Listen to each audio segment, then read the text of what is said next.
New facts tonight on just how costly Obamacare is getting for our nation's young folks and the middle class. A new report finds premium costs are going sky high on the very same people President Obama pledged to protect in the first place.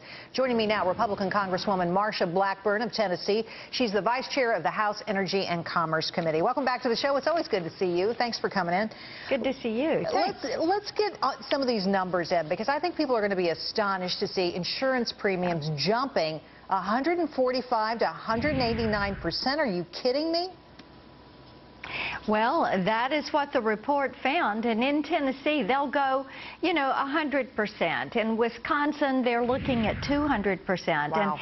And Jerry, the point is, when you increase taxes and fees on the plans, on drugs, on medical devices, when you guarantee issue, when you have pre-existing coverage, what is ending up happening is the young and healthy, who have generally been able to be inexpensive to insure, they're going to see this escalation in the rates that are there for them. And you're right, it's through the roof.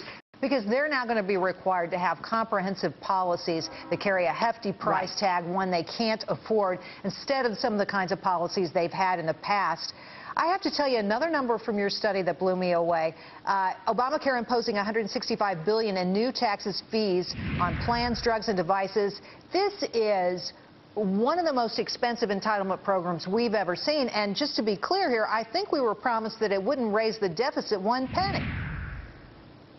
That's right.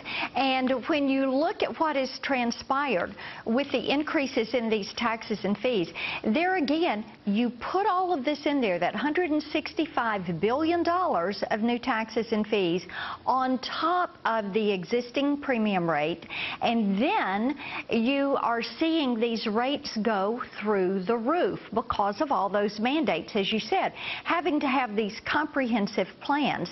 And what people are finding is they're having to pay for services and items that they don't want.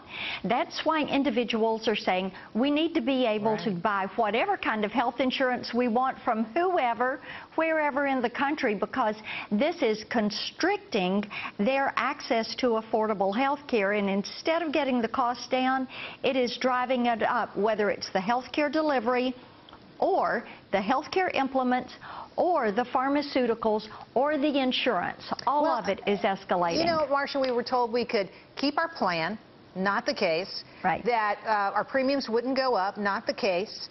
And we were told we could keep our doctor. Well, now it turns out we may not even have a doctor. We may only have a nurse. It seems like at the end of the day, every promise we were given about Obamacare turns out to be not true. Well, you're right. And on top of that, what we're beginning to see in many of our rural and underserved areas is that the hospital is closing its doors. Wow. Because the reimbursement rates are lower. Well, you've got lower reimbursement rates. You've got it more difficult to retain and hold those physicians that are there.